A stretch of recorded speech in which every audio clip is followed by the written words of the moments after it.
To be here.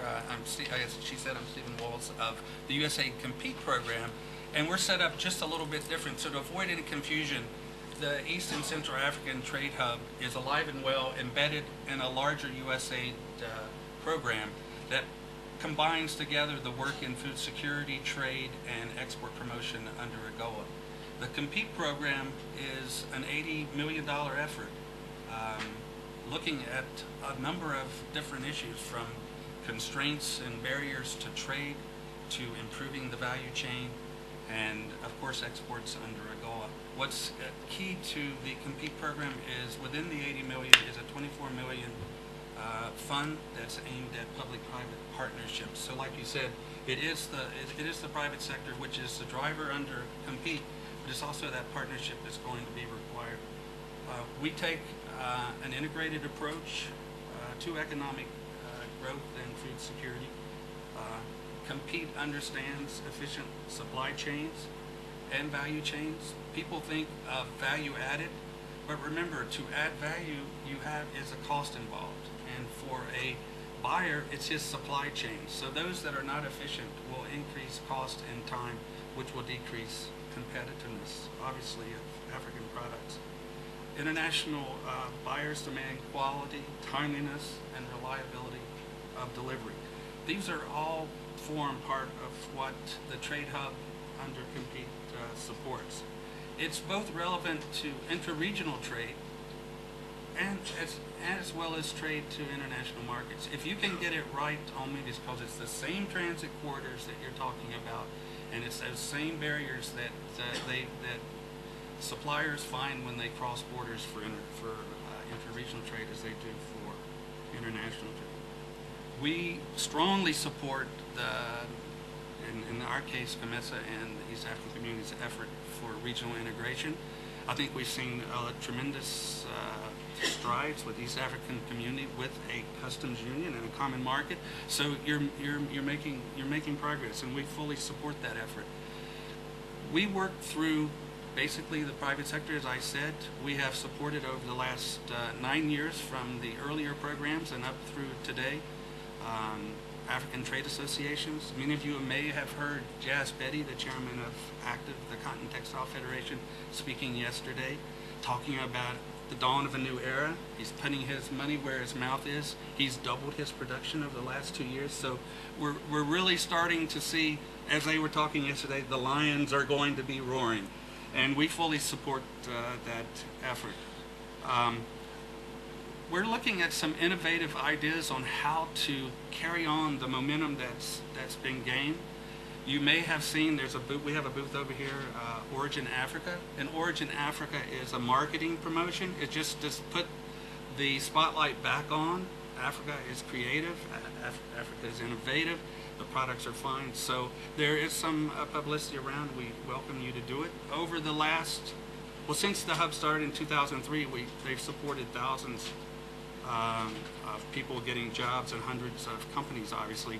Just over the last 2 years since Compete has been on the ground, they've done 50 million in trade deals that have happened, and the driver of that has been the cotton textile industry. So I invite you, we gave a compendium of success stories from women who have figured out how to sell their handicrafts, to large companies in Ethiopia who have figured out large deals, to companies who are providing UPS. When you look at your UPS driver, he's wearing a Kenyan manufactured uniform. So it's very good. So I think I've used up my time, but thank you very much.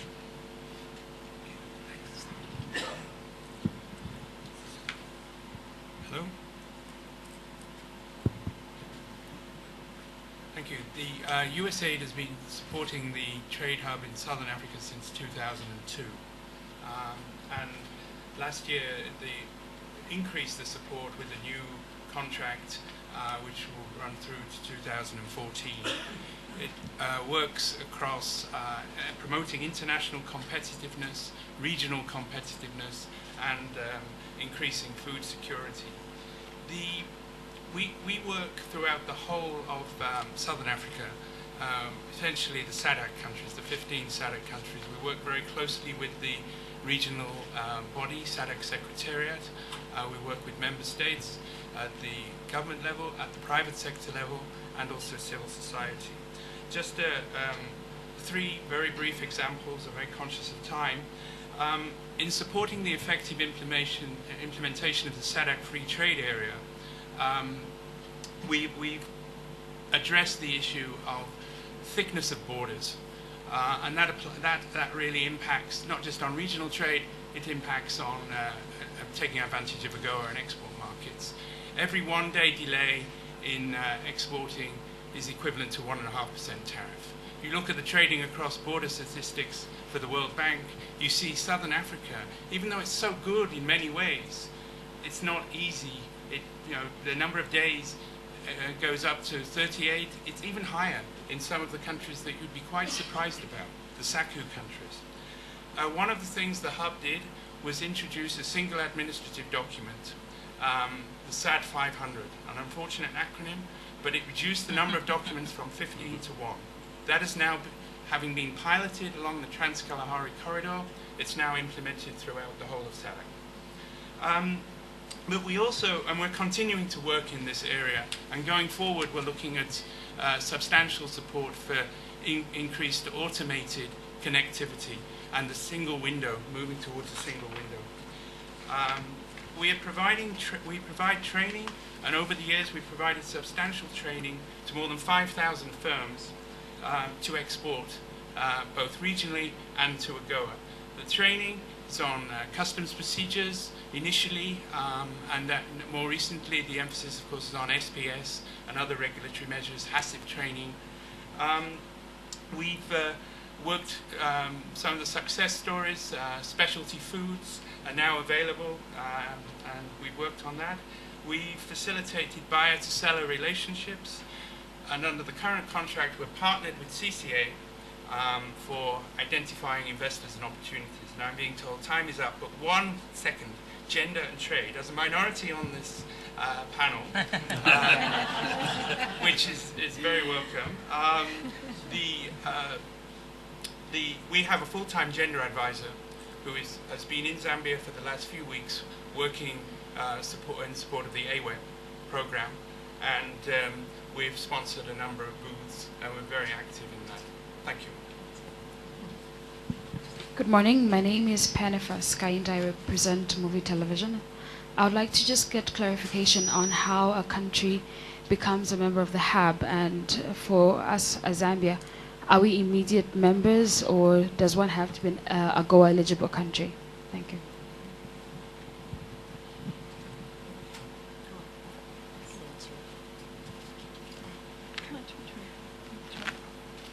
Well, let me just say briefly that all of the AGOA eligible countries, there are 37 of them now out of the 48 sub-Saharan African countries. And 37 are eligible, and all 37 are covered by the regional trade hubs. So they've been divided up so that they can get the kind of attention that they need within a region. Zambia is being served by the Southern Africa hub. So you're not a member of the hub, you're an AGOA eligible country, and as an AGOA eligible country, there is a hub that will help you. My name is Mtale Kapekele. I'm from the Post in Zambia. I want to find out, most small-scale exporters have difficulties exporting to the U.S. market. Now, this initiative that we've introduced, does it have a specific focus, maybe medium or large enterprises, or maybe you just work with the government?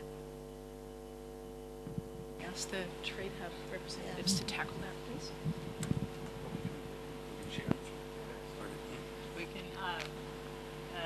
No worries. The small companies are a huge part of our efforts and work, and each of the hubs has different programs which include training for companies to learn to be export ready if they're not export ready. In West Africa, we've even set up AGOA resource centers in 15 countries, and Abu Fal, who is here, manages that for West Africa. So there are many ways that small companies can find ways and access into the markets. I might note that the reason we've talked about brands, industry brands and alliances, is so that smaller companies who are struggling can work together with many other companies in order to promote their products and find enough capacity to deliver on international market demands. Yes, I would say. I just also wanted to mention that a lot of times people don't have the information that they need, and we should take responsibility for that. There are actually a lot of small enterprises that are benefiting from AGOA, and whenever I travel throughout the AGOA countries, I go and I visit entrepreneurs that are taking advantage of AGOA. They're usually very tiny, sometimes just 6 or 7 women working together making jewelry.